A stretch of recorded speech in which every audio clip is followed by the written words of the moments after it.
Wouldn't it be nice to have several thought leaders in your industry know and love your brand? Start a podcast. Invite your industry's thought leaders to be guests on your show and start reaping the benefits of having a network full of industry influencers. Learn more at sweetfishmedia.com. You're listening to B2B Growth, a daily podcast for B2B leaders. We've interviewed names you've probably heard before, like Gary Vaynerchuk and Simon Sinek, but you've probably never heard from the majority of our guests.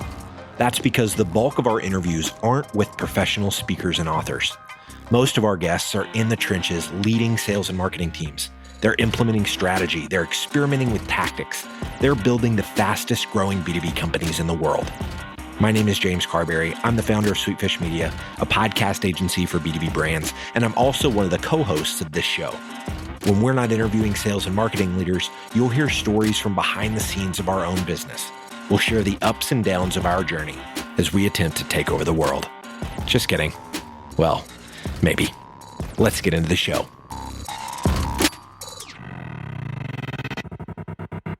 Welcome back to B2B Growth. I am your host for today's episode, Nikki Ivy with Sweetfish Media. Guys, I've got with me today Dayle Hall, who is Chief Marketing Officer at People.ai. Dayle, how you doing today? I'm doing well, Nikki. Nice to be here. Good, man. I'm so excited to talk to you today. We're going to be, guys, digging into how to draw a line between marketing and sales, not in the way that you think, but he's got some interesting ways of thinking about and talking about this.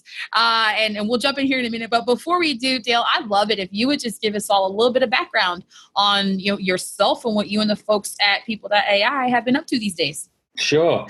So I like to consider myself, I'm a professional marketer. I love marketing. I love the psychology of marketing, buying behavior, really making sure that you can create something that really appeals to people and kind of influence behavior. So I've been doing marketing now for over 20 years, and it's, I don't want to be CEO. I don't want to be a COO. I love being CMO and being a marketer.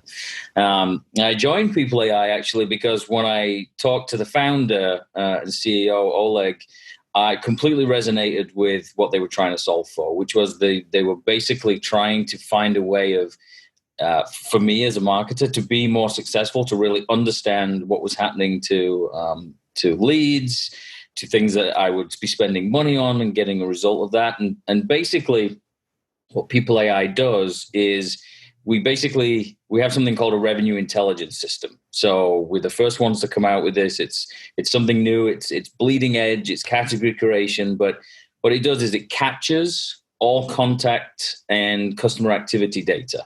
So any engagement through email, calendars, Zoom, Slack, it captures it. It basically dynamically then updates your CRM.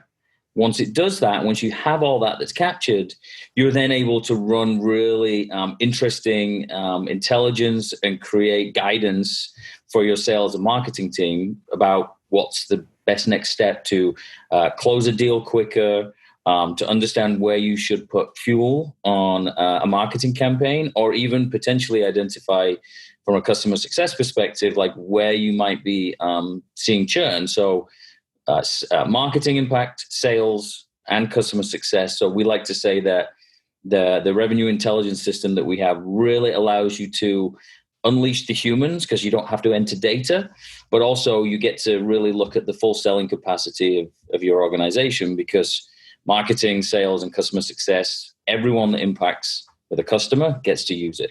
I love it. And so, yeah, it really does make sense that we're having the conversation that we're having today when we talk about the reasons why one would want to draw a line between marketing and sales, especially in a time when everybody and their mom is talking about sales and marketing alignment. Mm-hmm. First, I want to make it clear that those two things are not mutually exclusive. And what you're talking about is sort of what you hit on just now, right? So because in a lot of cases, marketing is depending on sales to enter in that information, then, they're limited to that as far as the types of insight they can have into what their efforts are producing.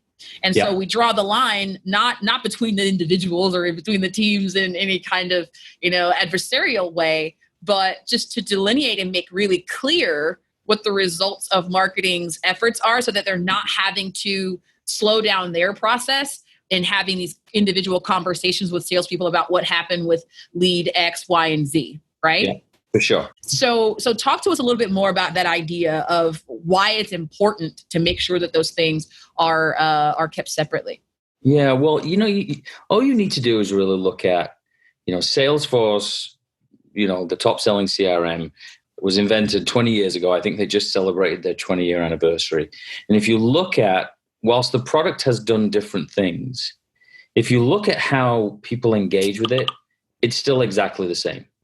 Nothing has changed. They haven't figured out a way to really get a better way of tracking data, of entering data, of making sure the CRM is actually useful. And I would say that whilst CRM has helped to pull some of the organizations together around, okay, it should be centralized about, a CRM, no one trusts it. Every person I talk to thinks that there's garbage in, garbage out. And I talked to one of the original salespeople at Salesforce who used this analogy, which was like, you spend millions of dollars having the potential, and the day one you get this brand new car smell, new CRM smell, CRM that you switch on, and literally an hour later, it's full of garbage. It's full of rubbish, because you can't rely on people to enter everything that's important, enter every single thing correctly. And by the way, you can't even update it. So there's that the basic element of CRM is to say, whenever I go there, I should trust what's there. Yeah. But the fact is today, when you rely on a salesperson to do that, A, they don't want to do it, and B, they're wasting too much time. So you talk to any of the analysts or other industry firms like McKinsey, but we talk to Sirius, and they would say about 30% of a salesperson's time is spent entering data. That's at least one day a week where the salesperson's not selling. So that's a problem. How much do you think they actually enter the right data? Well, I would say, I think from some of the stats and the reports that we've looked at, we get about 20% of accurate business data entered into the CRM. So you're wasting one day a week. You're missing about 80% of the pertinent data. And that is the crux of the problem, because now you look at like a marketer, and I'm trying to run campaigns based on all this data that's rubbish, that's garbage, that's not correct, that's out of date, that maybe now with some of the privacy rules non-compliant, right? So that's where it begins. And I think when you talk about sales and marketing alignment, how do you get sales and marketing alignment? Well, most people would say let's sit down, let's do an account plan, let's figure out like what are their right activities, right kind of content. And those are all good. But after you've had that meeting, then what? What do you do? Well, sales go off and sell, and marketing start running campaigns. The only way to ensure that sales and marketing are having the right conversations after that initial planning is you have to look at the right data, and everyone has to be looking at the same thing, and everyone has to rely on it. And that's right. That's really why I joined where I am, because I felt like, of course, we need a better way of making sure that we're all capturing and using that data. And I think that will drive sales and marketing alignment from day one better than an account plan. For sure. And what you just described is the number one reason why, as you say, AI is no longer a nice to have, because that's the way you do it, right? Obviously, that's what we're talking about here. If we're talking about not relying on salespeople to input this information, then we're talking about AI. Why do you think it is that is for a lot of organizations still treated as a nice to have and not a must have? Well, I think there's a couple of reasons. First of all, people, you get, like, I love Microsoft and Microsoft products, and they're an amazing company, but you see ads on TV with Common talking about all this potential of AI, and those are cool ads and it's great for Microsoft. But the reality is, people like me at this level and these kind of organizations, we don't really know what we can use AI for today, right? So part of it is there's a little bit of distrust, disinformation around, well, what can I actually do? And that's where I think that's now growing in organizations. They're starting to see, okay, like we focus specifically on how you can help customer facing teams. So it's tangible. You can actually see it. You can see what the product does. You can see an impact. So I think that's where that is starting to become more mainstream. And I think what will happen now is organizations will start to see that, okay, I can get real results, because it's not just, okay, what do I do with it? It's like, yeah, but what will it deliver? And as any marketer will tell you, the real way to sell and market a product is show the value, show what it delivers in ROI. And I think some of the reticence around AI has been, I don't see all that tangible benefit of what AI is going to deliver. And we just talked about, like, there's a bunch of stuff AI can deliver. One of the things that, as we go in and we talk to customers, just the fact, the two stats I used, 20% of business data, 30% of a salesperson's time. When we go in and talk to customers and prospects, and we say that you can get that back, you can get the other 80% of data, you can get a day back a week for the sales team, who's not going to want that? Everyone wants that, right? They're going to say, okay, all right, prove it. Obviously, you have to prove it, but there's a tangible value there. And I think as more of that comes forward, people will be less worried about like really trying new types of AI initiatives.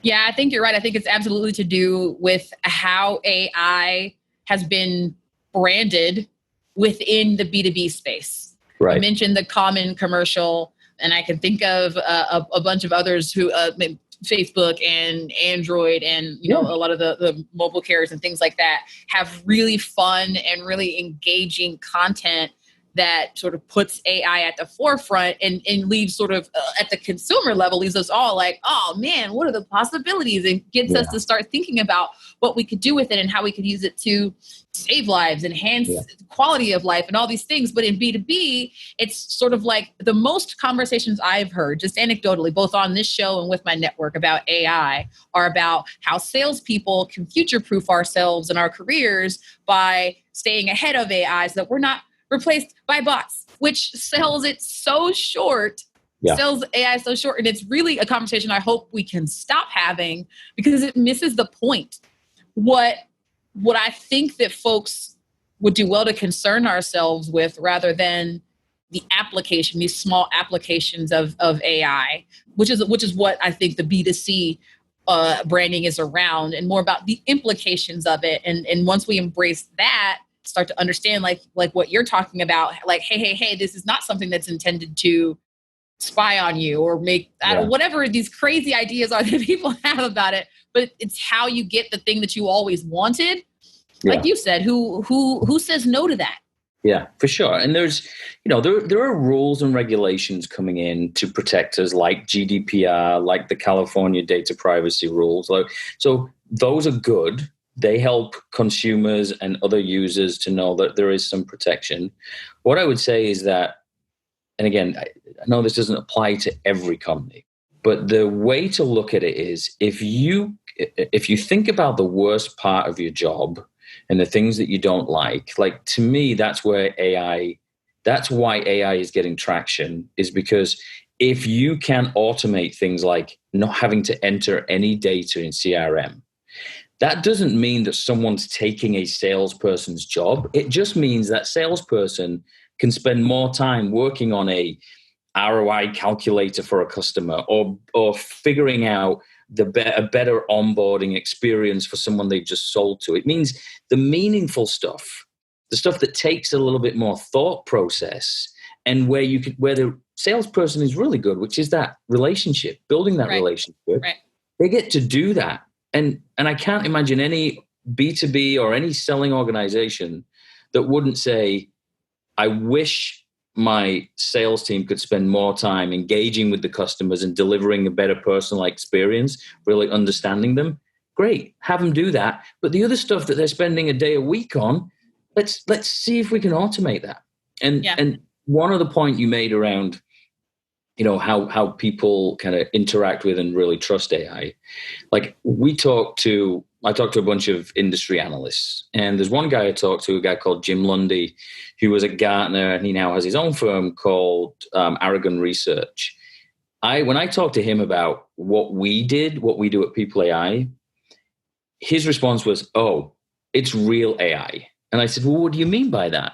And this is part of the challenge we have, is that there are a lot of companies that talk about it, and it's just a bunch of rules and tables, and you follow a process, but it's not real AI. And that's the other challenge we have in the industry, is like making sure that when you talk about your product and like, what does the AI do? Like, let's make sure it's AI, because if it isn't, that's causing confusion and misinformation across the rest of the industry, because everyone's like, oh, everyone's AI. Everyone's .ai, AI this, AI that.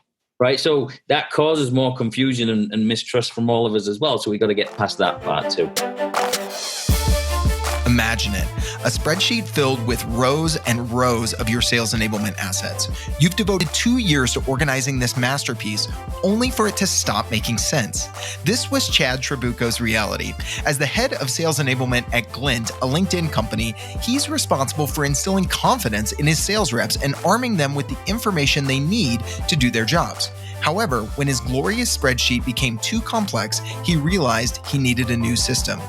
That's when Chad turned to Guru. With Guru, the knowledge you need to do your job finds you. Between Guru's web interface, Slack integration, mobile app, and browser extension, teams can easily search for verified knowledge without leaving their workflow. No more siloed or staled information. Guru acts as your single source of truth. For Chad, this meant Glint sales reps were left feeling more confident doing their jobs.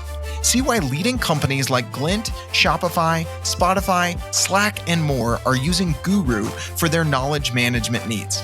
Visit b2bgrowth.getguru.com to start your 30-day free trial and discover how knowledge management can empower your revenue teams. Yeah, for sure. What I hear in that is that every instance of automation / machine learning is not necessarily AI. And this idea of freeing up salespeople, and not just salespeople, marketers too, everyone involved in customer success as well, everyone involved in the customer journey at any point, freeing us to do things that only human beings can do. Yeah, that's the point. Right. That's the goal. Yeah. But to your point, that isn't how folks are looking at it. It isn't a lot of the time how folks are actually using the technology. So I'm glad that you laid that out for us. And I'll tell you, Nikki, that the questions we get from media outlets, from different organizations, that's kind of one of the first things. Like, well, aren't you taking people's jobs? Like, and that's okay. It's okay if you ask the question, but then you also, if we can show how we're helping people be more productive and more efficient, then they should look at that and then they should give it a chance, and don't tag everything with the same brush kind of thing. We talked about sales and marketing alignment. Here's a good example.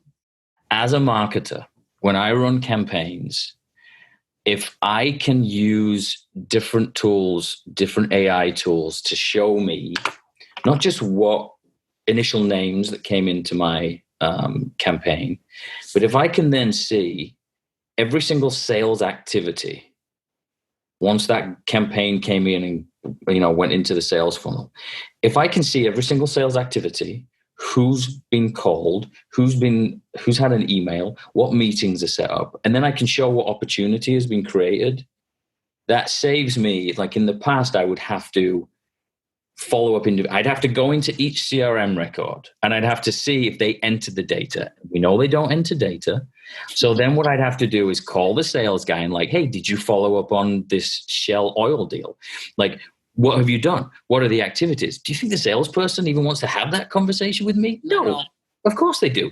But so automate it. Give me a way of seeing all that. And by the way, we call it internally, and my CEO loves this, he calls it the leaky bucket, right? So leaky funnel, leaky bucket, it's the same thing.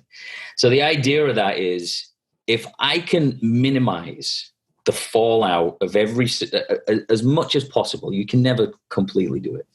But if I can minimize suspects and MQLs that fall out by at least showing that some of them haven't been followed up on, like that is my nirvana, because then I don't I can honestly say, no, the sales teams have followed up. So maybe it's something with the content, or maybe it's not the right channel. But then at least it becomes less about, oh, well, sales are not following up on all these leads. It's their fault. Because that is what we're trying to get away from as an enterprise, as an organization. Like it's not sales' fault. It's not marketing's fault. But let's at least be looking at the same data. Yeah, it takes away a lot of the worry, the anxiety, the fear of failure here, because once you get yourself to a mental space where you understand that no matter what happens with this campaign, because we have the kind of insight that you're talking about, the AI gives us, it's all data points. It's all information we can use.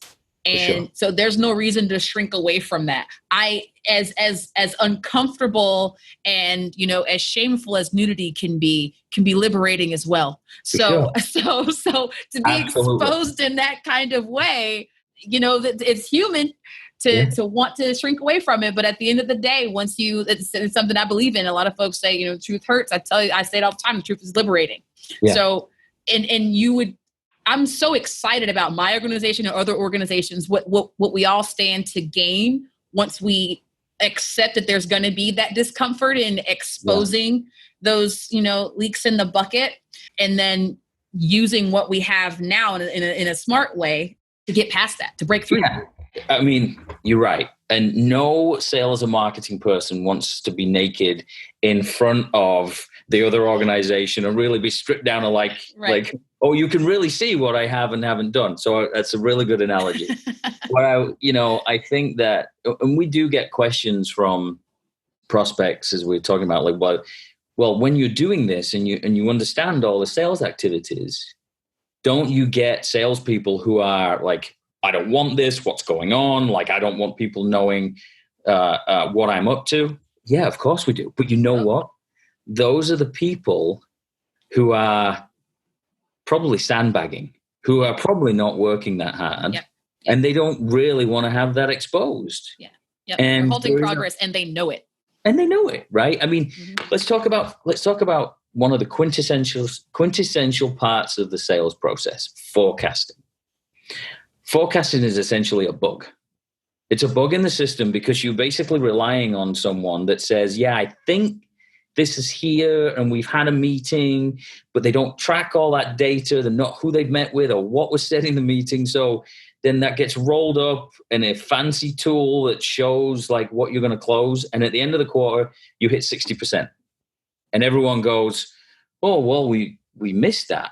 You're right. We did miss that because you're still relying on this salesperson to say, I think this is going to happen. Now, we're not talking about removing that, but wouldn't it be useful to be able to add something that said, okay, I can show you in the sales process, based on every deal you've ever closed within the organization, typically you need these types of people and these activities to move this forward.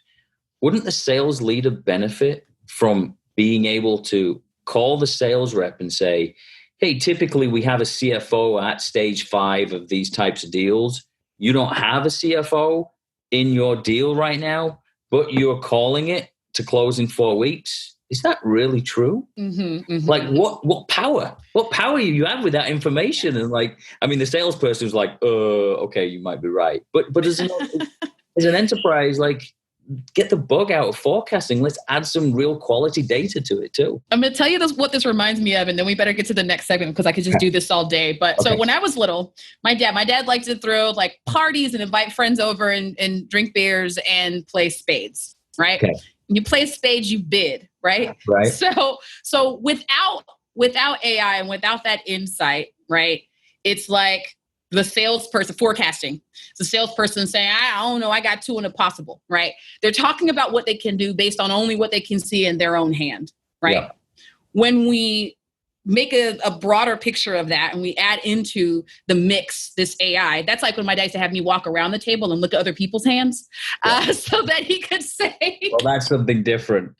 So that he could say what he... Well, but listen, he had insight into what had been played or what was more likely to happen than not, right? Because part of what he's bidding on, he's forecasting, is based on, well, I have, this joker or whatever, right? Yeah. But if he doesn't know that this other person, typically that don't work. You know what I'm saying? Like he doesn't, if he has this in his hand, then it's not likely that you're going to get what you think you're going to get. So it's that extra level of insight that you made me sort of picture there when you told that, that story. Like again, let's come back to what the initial concept of what AI can do here is. It's not to say all salespeople are lying when they forecast. Of course not.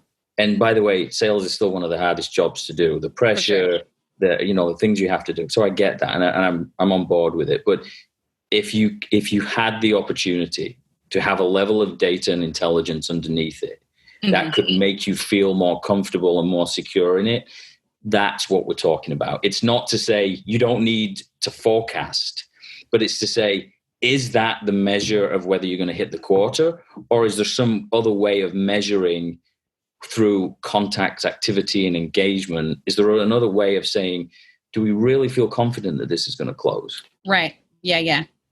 I love it. So like I said, there's several episodes with which I could fill a conversation with you because you're so passionate about this and so knowledgeable about it. And, frankly, just so much fun to talk to.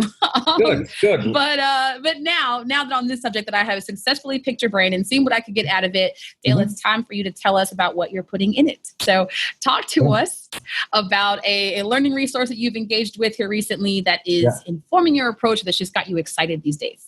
Well, I would tell you, I have two things to mention. The first one, when I joined the company, our founder and CEO recommends you read The Hard Thing About Hard Things by Ben Horowitz. Yep. So that's his book. It's about being a founder. It's small companies, and it's about everything that is terrifying about being there, about lack of sleep and all that kind of thing. It's a brilliant book. And obviously, Andreessen and Horowitz have become one of the biggest investment firms in the Valley. So that, I would say, I learned a lot going into a small company. Like, don't freak out when things don't go your way. Really, this is normal. So that's something that I learned. And then another book that we're all trying to read internally is a book called Who. And for the life of me, I don't remember the name of the author right now. But the Who book is around recruiting talent.